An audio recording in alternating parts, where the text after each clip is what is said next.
Okay, well, this is it. You made it to the end.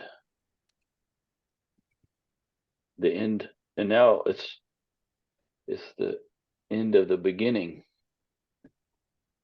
Okay, I'm going to talk about a couple of things today, but first, hang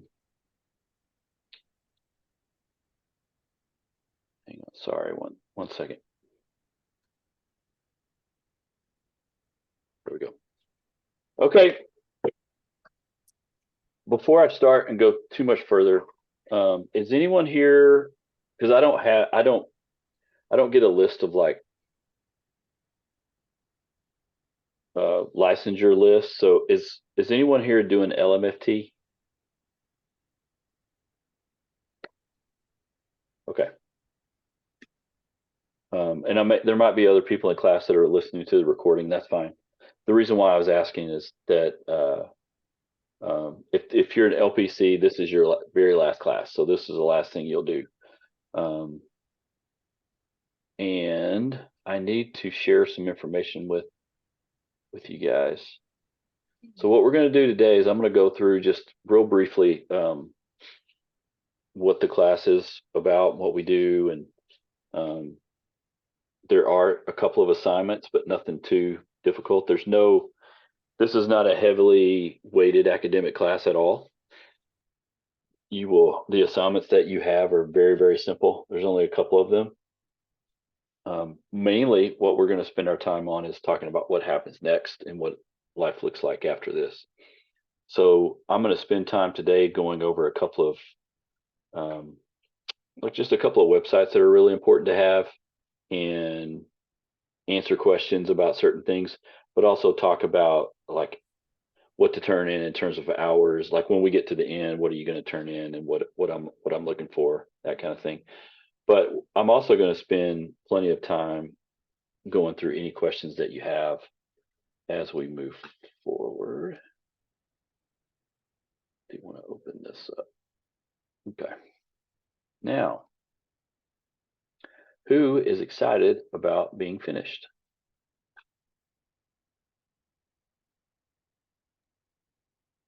I know I am. You're the only one. I'm excited, but I'm nervous because I take the NCE on the 19th. So I need to get that taken care of. Anybody else taking it soon-ish? Yeah, I take it in October. Are we going to talk about like signing up for that and stuff? I'm sure we talked about it in Practicum 1, but I had clients that night. So I feel like I'm like super behind and have no idea what I need to do next. Yeah. I would also love that. Yeah. Yeah, we're going to talk about a lot of things. To be quite honest with you, what I would do is ask the people that have already signed up for it. Because to be honest, that whole process has changed over the last couple of years. The biggest change has been that you guys can take that now before you actually graduate. You used to not be able to take it before you graduated, and that's the biggest change probably. But now, like, you can take it anytime. But Yeah, well, at first I thought it was only the one. Oh, sorry, what? No, go ahead. At first I thought it was only the one test, but I feel like at random parts, different teachers have said stuff about like there's also a separate ethics one and there's like a trafficking one. I feel like there's like way more things that I need to do that I'm aware of or like know where to start or where to find those things. I just feel like there's like a checklist that I need. I don't want to like try to get a job and then realize I didn't do all these things or something. There is, and I'm actually going to start with that checklist right now. I'm going to share my screen with everyone. Dr. Bedard? Yeah. I actually have already taken the NCE, so I would be happy to answer any questions. I mean, not that I know everything by any means, but I've gone through the whole process if anybody wanted to ask me any questions. Well, you know more than me.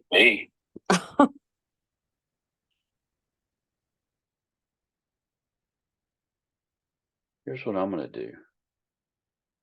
So this website right here, and this is on Moodle, by the way. and I'll put it in the chat as well. This is this is where you need to start going for all the information you will need from this moment forward to the rest of your licensed career. Okay, it's made up of, this is the landing page for the Texas Behavioral Health Executive Council, or BHEC. They have combined all the information from MFT, LPC, psychology, and social work onto one place. So for our purposes today, we would go to the professional counselors. I think actually, let me back up one, hang on. I just noticed this right here.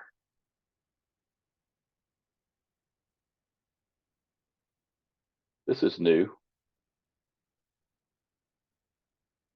So this would be when you get your application done and turned in. So that's good to know. They're actually giving you more information.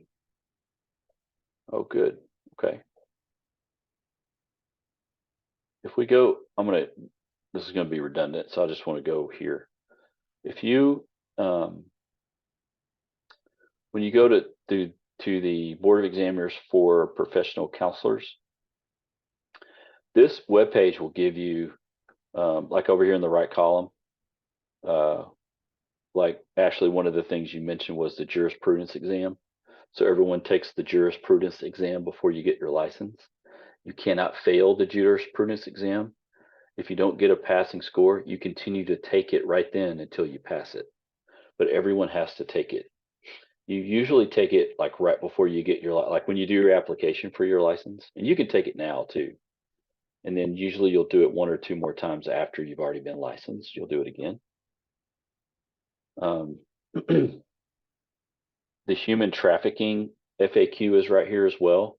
This is new in Texas, as in the last like 3 years. Everyone has to take a human trafficking awareness course or certification. And you can find that information right here. It's very easy to find. There are multiple classes or certification classes for that now that you can find, and they'll tell you which ones that they accept right there. Anytime that they have changes in rules or statutes or anything, their board rules and statutes are all right here under statutes and rules. They've made some changes recently to a couple of things, but you can always read about that here. And then if you sign up to be a part of their email, you'll get an email every week, or every month, about like upcoming board meetings, or if they know they're going to make changes, they have to get comment before the changes go into effect. They send that information out to prospective members. Anyone that signs up for this email, you'll get a list of like things that they're going to change. For example, they made a change in how you can whether LPCs can actually have their own private practice or not. That was a change that happened a couple of years ago. We're going to talk about that specifically here in a second, but that will be an example of like change, and that's a pretty big change. Sometimes there's little bitty changes, like there's always nuances to like telehealth and like requirements for that they talk about every once in a while. So there's nuanced changes too, but this is the place to go to see that. When we start talking about applying or renewing, they do all of that online now, which is really awesome. I started in the days where you had to mail everything in or fax it, and usually that meant faxing and emailing, or mailing multiple times, because they would inevitably lose something or say they didn't get it or whatever. You can see right here, there's a licensing system that they use.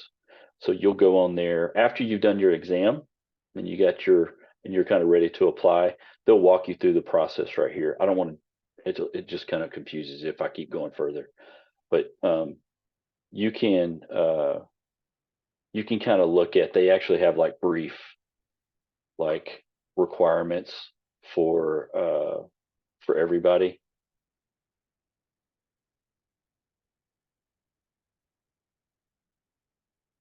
Yeah, there's some interesting, I would just go in here and look. I'm actually seeing things I haven't seen before, so that's why I stopped for a second. Okay. Anyway, this is the website to go to just kind of see what you need. They used to have a checklist on here. Here, maybe it's right. Maybe they might have changed it.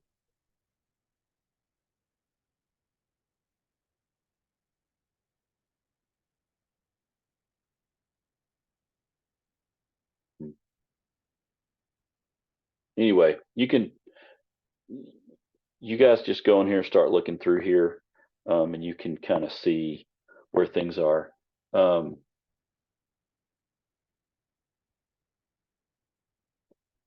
I think it was one of the Kristen said they've already taken the exam. Someone said that, but I don't remember who.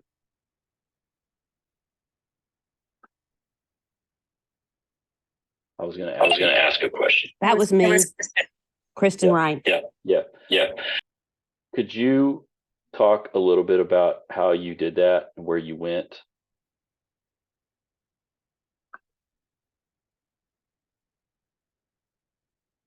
Sure. So in order to register for the test, you have to go to, I believe it is BB, hang on. No. I'll have to go back and look. They used to have all of this on this site, but I don't see it now. I'm sorry. Let me see what my website was.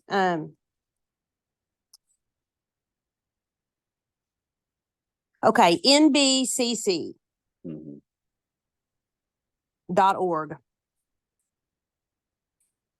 And then you're going to go to the section that says that you want state licensure. So there's a pull down menu. It says applicant resources. So you don't want to click on that one. Down below it, it's going to say state licensure. And that's where you're going to click. And it'll give you a few different options to click on there. But you have to create an NBCC account. Once you've done that, they're going to have a whole series of questions you have to answer. And once you there's one question that asks when you received your degree. And they don't care if you've received it yet. You can put today's date. Because it won't let you put a future date. I called and asked them about it because I couldn't get past that. Hang on. Hey, shut them up. I couldn't get past that. So you put today's date or whatever the day is that you're doing it. Once you get through the end of it, they will ask for your payment, which I believe is $285, $295, something like that. $285. Okay. And then when you've done that, then they process your application. You'll get a confirmation email that they've processed it, but you can't register yet. I think it was a week, maybe 10 days for me. I got an email saying your application's been processed. You're now free to register. And then you go in through Pearson View is who I went through. I think, and you register for an exam. You can take it at home or you can take it at a testing center. I went to a testing center in my own town, and you find out that day if you passed when you take it.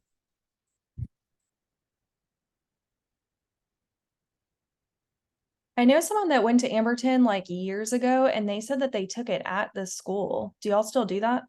No. Okay. Is it like Yeah. a paper test or is computer the only option these days? It's all computer.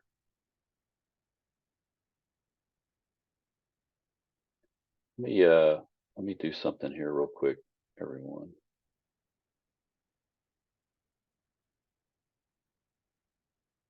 Yeah, it's all computer. You can actually take them from home too, but I don't know if I would suggest that. This is the site that I've always gone to. It's basically the exact same thing with different options. The NCE and the MBCC are different exams, but they take both. You can choose between those two. The MBCC is a more application driven than the NCE. Most people do take the NCE, as far as I can tell, unless something has changed. I don't think it's changed, but unless something has changed. So basically, it's the same thing that Kristen was saying in terms of like going to the site and then kind of weeding through, like following the prompts to make. You still create an account, you still pay for it, you still create a login, that kind of thing. When you take the exam, you take it. Pearson is the one that administers the exams. So if you go to a Pearson Center, which is where you would usually go, there's multiple dates, multiple sites that you can choose from. You will actually, sorry, this is really bad. I can't, I'm going in between. You can actually, you'll actually get your score right then. After you finish, you'll know if you passed or failed. Right after you take the exam. Kristen, have you gotten, did they send you actual results yet?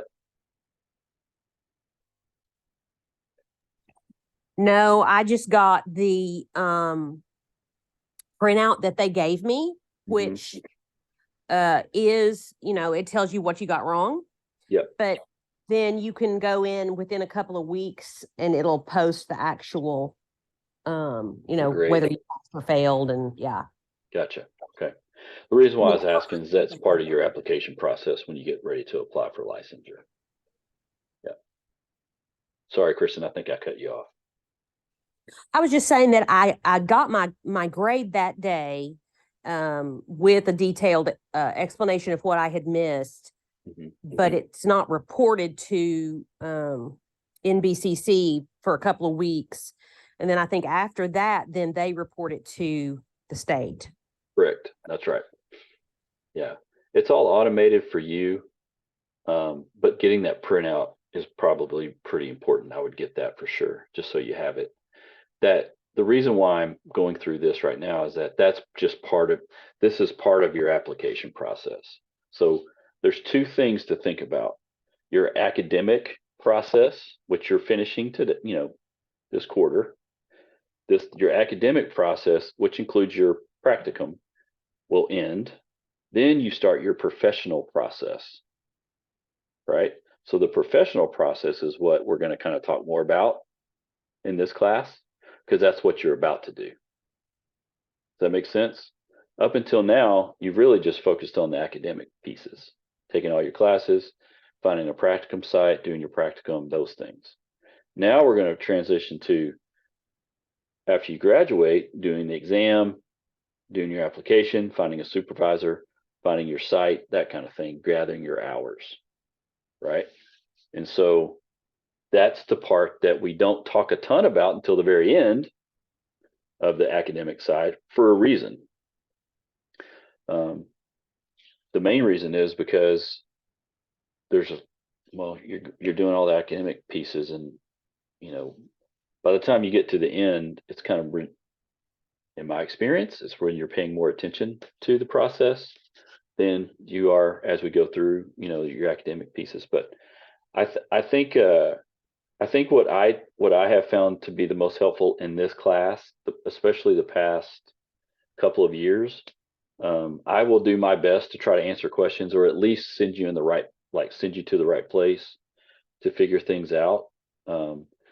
My advice is always start with that BHEC website, because that's where you're going to go from now on for all the information. Having said that, there's other organizations you can join, like Texas Counseling Association, or, you know, those types of organizations too, that we will, you know, we won't talk about that yet. We'll talk about that stuff a little bit later. So, after you've taken your exam and you get ready to do your application for your associate license, that's when graduation and getting your transcript becomes very important. So let me talk about that really quickly. So we have, sorry guys, I'm going to toggle here. Sorry, I'm trying to toggle between a couple of things here.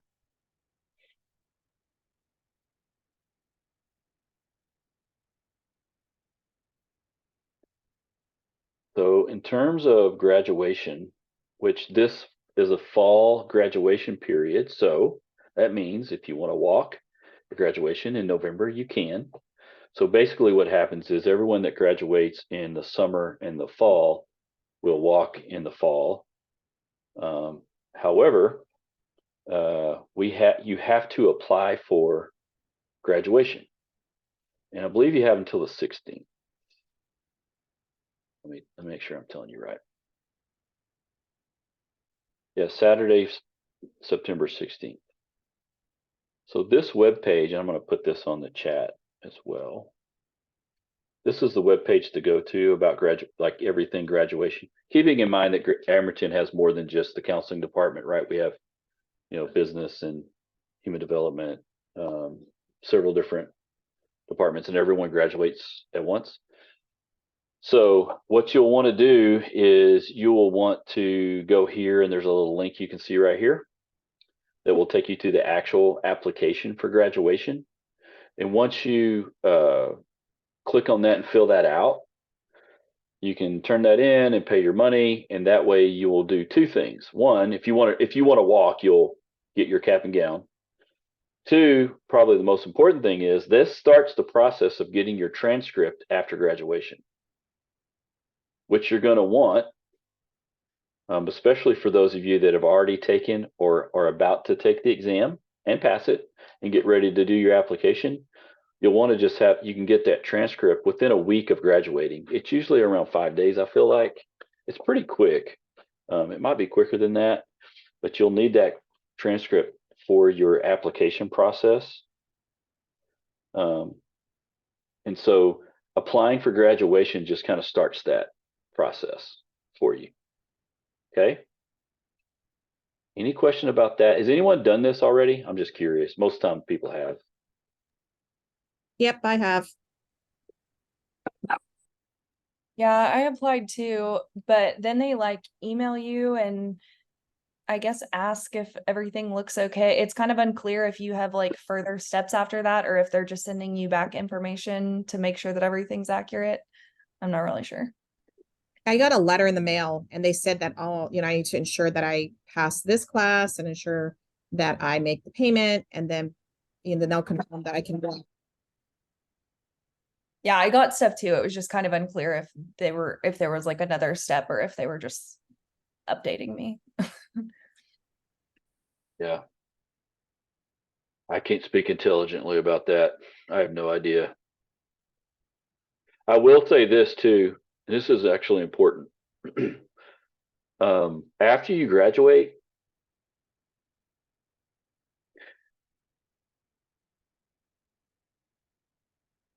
maybe even before, Amberton will send you some information via email, but only the email that you used when you first signed up and registered for classes. Because back then you didn't have an Amberton email address. So that would be a place to check. I think this semester, since you guys are graduating in the fall, that you'll probably be fine. This is probably more helpful to people that are like in between those graduation times. But you will get certain information. I do know that they do mail things still, so you'll still get things in the mail, like about graduation and things like that. Ashley, you can call you can call student services and ask more about it. You're probably fine, but if it makes you feel better, you can call them. Okay. So in terms of graduation, that's just kind of what you want to do. And then you'll get all the information about where it is and times and all those things.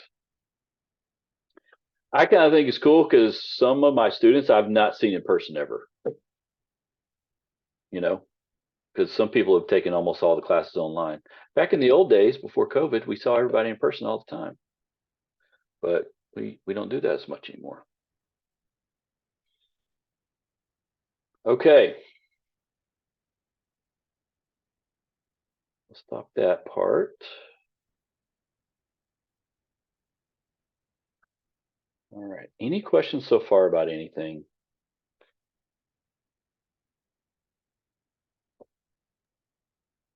I have a question about the syllabus. Yep.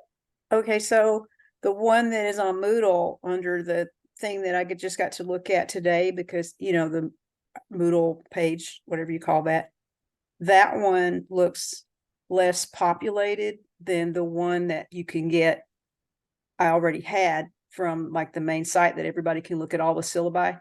The one that says fall 23 has dates on it for Zooms and things like that, whereas the one that's under the Moodle page just has like sort of a blank type schedule. So I know. You know why? Because it's the wrong syllabus. which one? The one with the blank, like it Oh, should have okay. stuff. Yeah.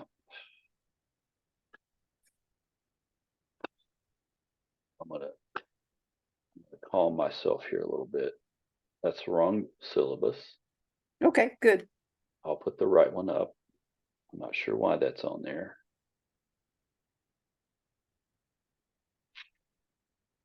Here's all you need to know. We're going to meet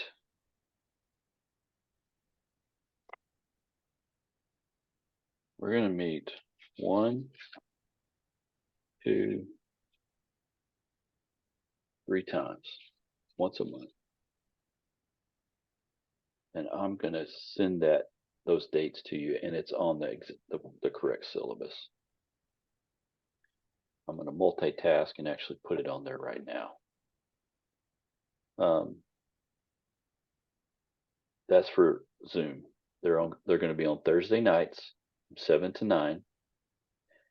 Clients always trump class. If you have clients that night, that's fine. Group, clients, whatever. You don't need to worry about, showing up for class when you have clients during that time. If you want to come late at 8 o'clock, that's fine. If you want to come at 7 and leave at 7:30 or whatever, that's fine. Some of y'all have had me in class before, know that I'm pretty easygoing. This class is the most easygoing because you're all almost done. So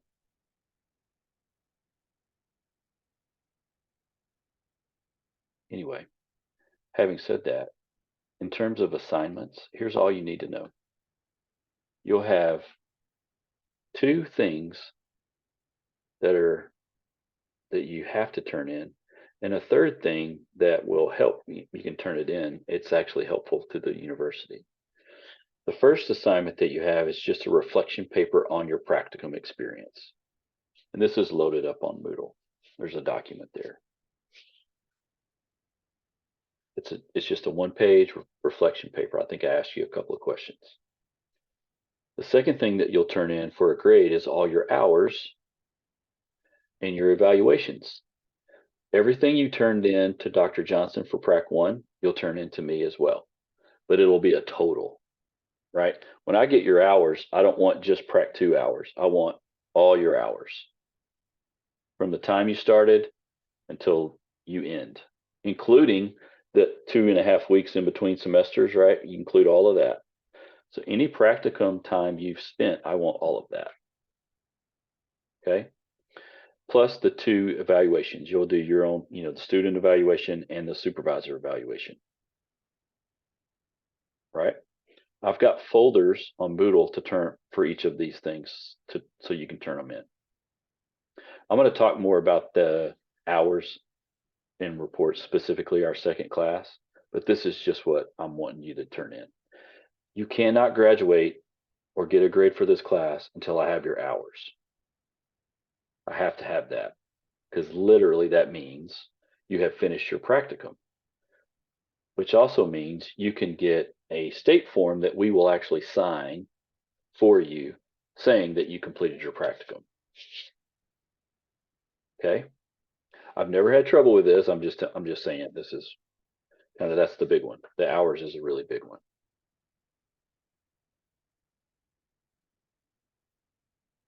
And Melissa, I just put the correct. I don't understand what's going on. Yeah, whatever. This one is not the right one either, but it's got the dates for the Zoom. Let me figure out what's happening here.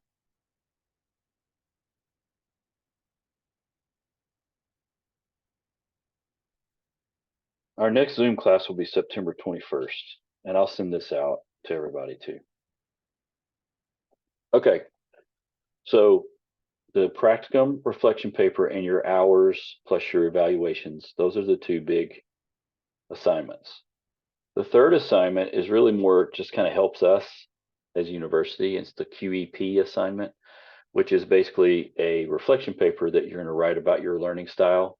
So if you took the learning style assessment at some point in the program, this paper kind of is the bookend to that. You can read in the actual document that I have is pretty self-explanatory about what we're looking for. It's super easy to do. I actually turned that straight into Dr. Hubbard, so he's the one that gets that. Okay, that's all you're going to do. That's all the assignments that you have. There's nothing. There's no book. There's no exam. There's no research paper. Nothing. That's it. Okay, on purpose, because you don't need to worry about that stuff. You got too much going on. Does that all make sense? Hopefully, everybody. Okay. Any questions about that stuff? Melissa, thanks for pointing that out about the syllabus. I don't know what. I'll get the right one up there. I'm not sure what's going on. I don't know.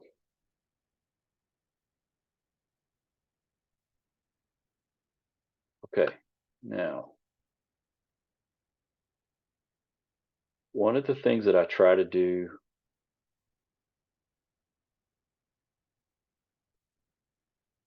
that I try to do in this class is a little different than other classes that I teach, at least.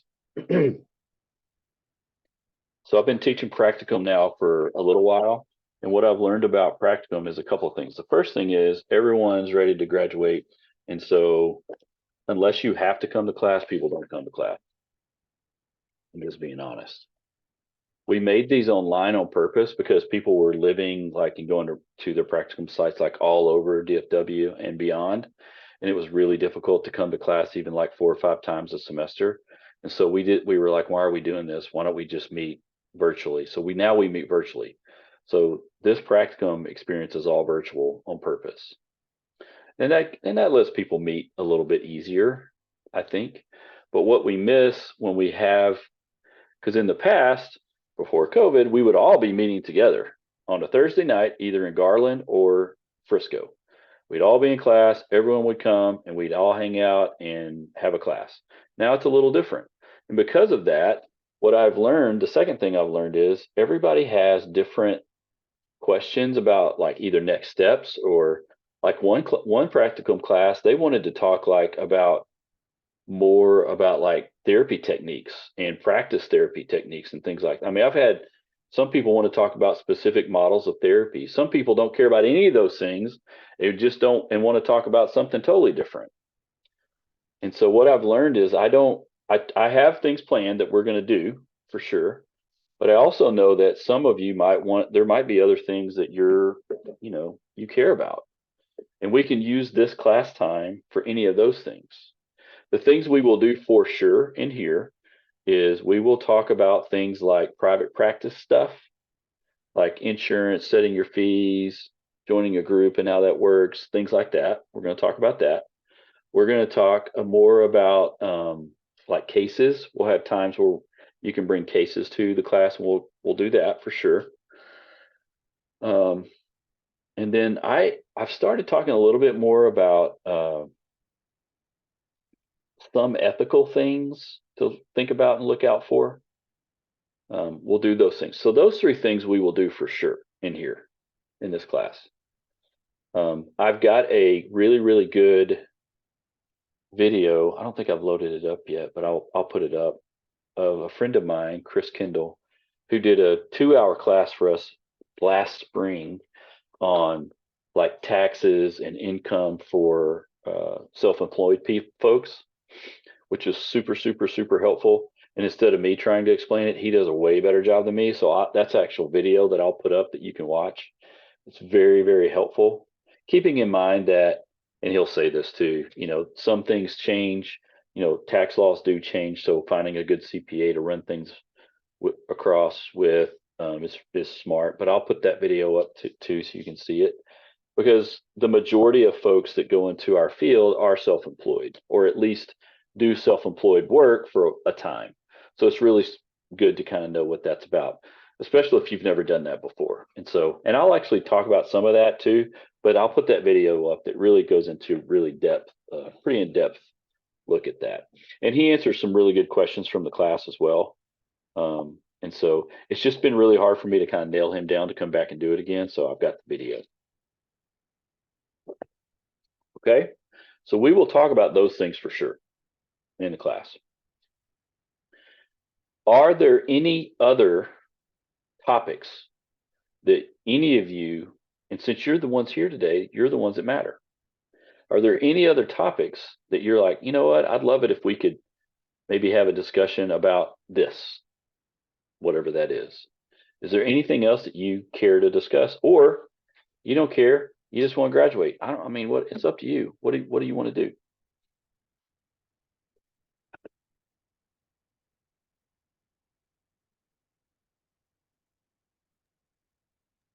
Well, I'm kind of interested in, and maybe a lot of people already know this because there's so many of us that are in the business already in some other capacity and they decided to get their LPC.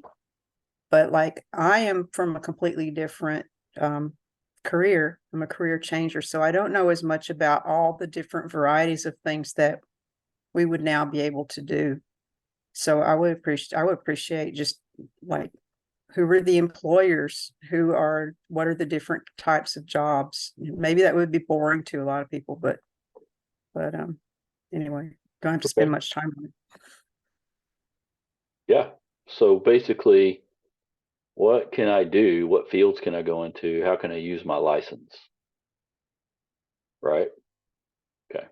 The short answer is anything you can think of. That's the short answer. As creative as you want to be within the bounds of your license. That's the short answer. The long answer would be a little more discussion, but that's a good question. It's a very good question. I'd like to learn kind of about some like post-grad like future training. I feel like there's so many things out there. Like I want to get EMDR certified. I feel like I'd like to do like a post-grad like wilderness counseling kind of certification. But when you just like Google, there's so many things out there that it's kind of hard to know like direction or who's trustworthy. So maybe like some good starting places to work on some future things. Mm-hmm. Like certification wise, you mean? Yeah. Mm-hmm. Yeah, there's definitely tons of certification programs for sure. I don't know if Googling is just like, if any of them are good. It just seems like there's so many that I don't know like who's the standard or like which one to pick or how to make those decisions, I guess. Right. And you can, any certification, whether it's a CEU training or an actual certification process, in their description, they have to tell you which licenses and which state licenses accept this training. They have to tell you that. So anything you read that doesn't say something to the effect of this is accepted by, licensed professional counselors in Texas or whatever, did you know that it wouldn't be accepted here, right? So you would, you know what I'm saying? Like you could still be certified, but not certified under that specific state license. Does that make sense? So any CEU training or certification has to tell you that it meets the requirements of this whatever state's licensing system or Okay. licensing board. Yeah, that Does that make helps. sense? Mhm. Yeah. Yeah, Like, also maybe potentially like other state stuff, because I forgot until you brought that up. Like, I don't know, I'm thinking about moving to another state, and as I was uh-huh. looking stuff up, it's kind of hard to tell from people's websites when they're explaining, like I was looking Yeah. at the Alabama one because that's my first choice, and it said that like after December of this year, if you didn't go to a K-CREP school, they won't even look at your application. So I didn't know if that was just like if you're applying there for the first time to get an associate one, like does things get easier if you're fully licensed, like if you just wait the 2 years, or are there like states that you could just never move to? Like I'm just confused. Yeah, me too. I know they're Yeah. working on a compact, especially since COVID, but I don't know like how much that will change, when it'll take effect. So I'm just trying to like plan my life and moving, but I don't even know like where to Yeah. look. Like that seems wild that I would just never be able to practice in that state ever if I didn't go to a K-CREP school. So I don't know if it's That won't. So two things. First thing, always call the state in which you have a question about. Call them directly. Don't go off what you hear or read somewhere. Go off what they tell you. Number two, get them to give you whatever they tell you in writing, whatever it is. The K-CREP accreditation is going to become very important. However, in Texas, it's not. And that's a state by state thing. I'm licensed in 3 states, and they each had a different process. I'm getting licensed in California, and it's taken me forever because they have a totally different process than all the other 49. Every state has their own process, and most of the time they're different. For example, in Arkansas, you have to not only have your license, go through a process, they do an interview, like a actual Zoom interview, which is totally unheard of. Some states you have to take an exam that you've already taken. The question actually you should think about, like in terms of like when you're moving or when you're thinking about going, I mean, if you wanted to just start your license process in that state, that would be one thing to think about. The problem is right now with the laws that we have and the ethical guidelines that we have with each state, with like teletherapy, for example, because I only do virtual sessions. I can be anywhere, but I can only work with clients that are in the state that I'm licensed. I could be in freaking London and still see people, but as long as they're in Texas, Washington, or Arizona, I can see them till the cows come home. I can't be in there, but I can't be in Texas and then be, in Maine. I can't see them. So you have to think about stuff like that too. But those are little nuances to each state's rules, basically. I would just call the state you're thinking about directly and asking and let them tell you. The problem with that is it might be hard to get a hold. It depends on the state. It's hard to get a hold of people. Yeah, my plan was just to take both of the exams, and I don't know if it's possible to like apply to be an associate in 2 and like try and do them together, or if that's not an option. So I don't know. That I don't know because you didn't take any classes in Alabama. I don't know that. That's what I don't know. Okay. That's a good question. I would just call. I mean, honestly, anytime you guys have questions about licensure things, I still call people. I still send emails because there's still questions that I have that I've been doing this for a while. So there's always going to be questions. So I think that's a good one. Is there like a website or something that has all the different numbers, or like who to contact, or like you're saying call the state, and I'm like I don't know what calling Alabama means. Well, it means calling whatever their board's called, right? So Okay, so whatever you their just license, Google like Alabama Professional Counseling Board. yeah, whatever their, it's Okay. a state, it'll be a state board. And find any state number and they will direct you.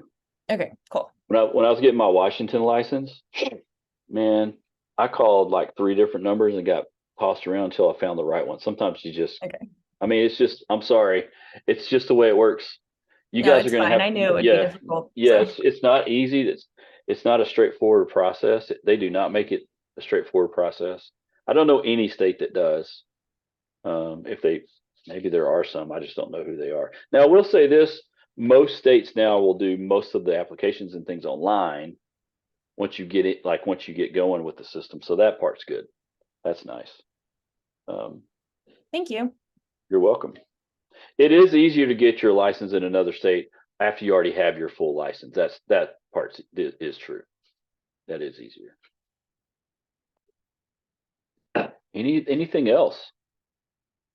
Yeah, Dr. Bedard, I just had a question for you. So you were talking about being a telehealth provider. So if the member is self-pay or if the client is self-pay, are you able, could the member or could the client be in any state, or is it unethical, or were you talking about insurance paying? Do you mind kind of expanding on the telehealth piece you were just talking about Yeah. for you professionally? Yeah, if I use my license, they have to be in the state I'm licensed in, no matter if they are insurance based or self-pay. At the same time, I'm only licensed on panels in Texas, not in the other two states I just mentioned. That's a totally separate paneling process for those states. So I can seek any self-pay or insurance client or United Healthcare insurance client in Texas. I can see any self-pay client in Arizona, Washington, or Texas. When I'm practicing under my license and I'm doing mental health, providing mental health care, then I can only do that in the states in which I'm licensed. Does that make sense? Hopefully. I have a question. Mhm. So do you practice as your own private practice in these other states? I do. Telehealth private practice, and okay, cool. Yeah. I'm Chris Bedard, PLLC. So when I do a contract with my clients, that's who they're making the contract with. I'm actually an S corp entity, which means it's better financially for me to do it that way. But yeah. So that's that's actually a super good question. This is what I'll tell you. Don't ever do anything that you cannot unexplain. Right? So if you don't know if you're doing the right thing or not, you probably shouldn't do it. For example, there's been plenty of students in the past that don't get all their hours or do get all their hours, but they want to stay at their site between graduation and getting their license. So they will do that as coaches.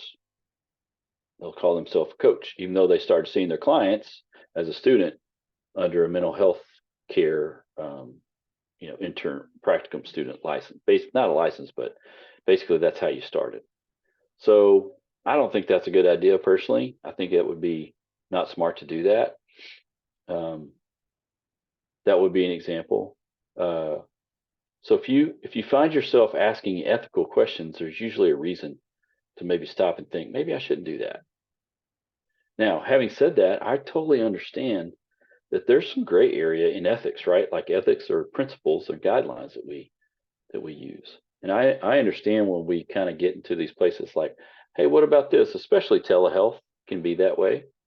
But however you start your relationship with your client is, that's that's the type of relationship you have with them. And so this is something I was going to talk about anyway, and I'm probably going to talk about it more than once. There's been a lot of discussion in this, at least in this class that I teach, and in other classes before you guys, about things like this, like having a private practice and how I can advertise or not, and things like that. So we had some policies that we tried, and then they didn't work well, so we changed them. And we've really tried our best to help students kind of navigate some of this stuff, because I know some of the sites that students have worked at haven't always been helpful with some ethical areas either. And so we've tried our best to help in those ways. The best rule of thumb right now as an intern, now this will change as you become an associate. My suggestion as an intern, you don't really need to advertise yourself, but I also understand that people are at sites that advertise for their practice, and your name will appear on that advertisement.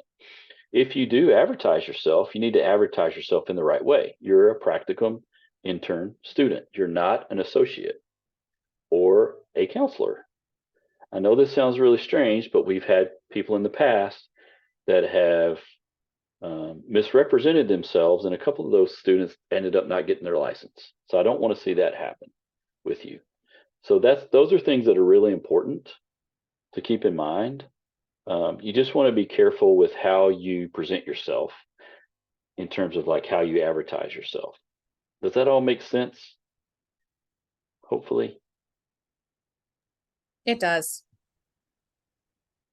Here's the last thing I'm going to say about it today. I'm going to probably talk about it again. There's, well, I know of one Facebook web page that LPC students have been on that was started by LPC students, which I think is great. It's got a lot of good information. I think it's got a lot of helpful stuff on it. It's also got some really bad information and some really unhelpful things. And I just want you to be mindful of, if you're unsure, ask. If I don't know the answer, I can help you figure it out. But I just know that sometimes in the past, students have come to this class and said, hey, I heard, fill in the blank. Usually it's from some person on that Facebook page or some former student, maybe even, that maybe things were different then or something. My point is there's a lot of information just floating around out there on the internet. Some of it's super duper duper helpful, probably 85% of it, maybe 90% of it's super helpful. There's probably 10 or 15% that maybe is not super helpful. Kind of like what Ashley was saying a while ago. You can go in and Google wilderness program certifications. There's a ton of them, and you'll get a ton of replies. But if they don't say that they meet the standards of whatever the license you're seeking, then they're not really helpful to you. That's true for any certification, any CEU that you do. Those are just things that you need to kind of be mindful of. And so in the past, I think some students have heard me say, don't be part of the Facebook groups. And I'm not saying that at all. I think there's a lot of very helpful things you can get from former students. Kristen today was talking about taking the exam. People that have already kind of come before you and have done some things that can help you, I think that's great. I just also know that we need to be careful with everything that's said, and just be mindful that we're trying, not everything that's said is helpful and true. Does that make sense? Hopefully.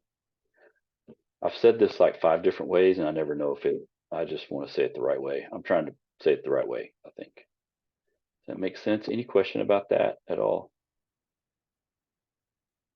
Okay. If you ever hear me say something that you don't really like or hits you the wrong way, please just tell me. It's okay. I don't get mad. I don't mean to hurt people. I'm not trying to be hurtful or anything. I just want to help. So if I do say something, you're like, I don't like that. Just, it's okay to say. If you don't feel comfortable saying it in this, here in this class, you can send me a message, or you can get my phone and we can call and talk to each other. It does not hurt my feelings at all. This is my goal here is to help. I really do want to help you as much as I can. Does that make sense? Okay. Any questions about anything at all? Well, not about anything, but like class related.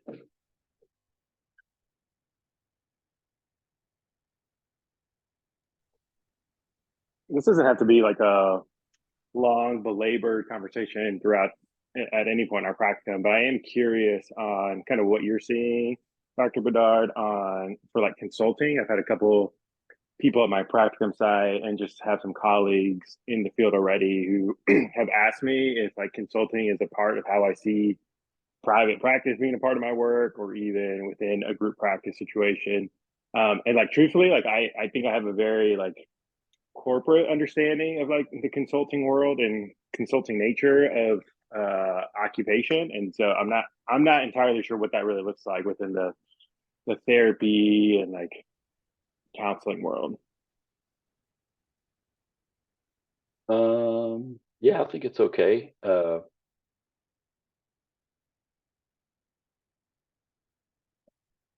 Consulting and therapy aren't the same, right? So in consulting and therapy and counseling, they're not the same. Those are two different things. However, if you think about your expertise, like all of you all have an expertise as you graduate in an area, and most of the time, consulting is looking for an expertise in whatever that specific area is. So you could like you could probably teach classes on certain things, or you could be hired as a consultant in a certain area. Just keeping in mind that you're because you're licensed, you're still bound by your license. So consulting, I think, is fine. Now, and we'd probably have to talk maybe about like specific situations or things. But this goes back to something Melissa brought up earlier. I think that in this field, it's becoming more accepted, I think is a good word. More accepted that we all kind of do more than just counseling at a certain level. Maybe some people want to make money in a different way, like more money, let's say, or financially do more. So that means you're going to stretch out a little bit potentially and do it that way. There's tons of people that do. I've mentioned coaching before. There are still lots of people that do counseling and coaching, but they're separate, or counseling and consulting, but they're separate. Those are separate things. And so I think that there's probably nuance to it. And this is probably a longer conversation than, I think I got it like a minute left here, but I think it's a good question. And I think it's something we should talk about. I think it's definitely relevant. It's super relevant to everyone here for sure. And it's going to be relevant moving forward, because you don't make a lot of money counseling.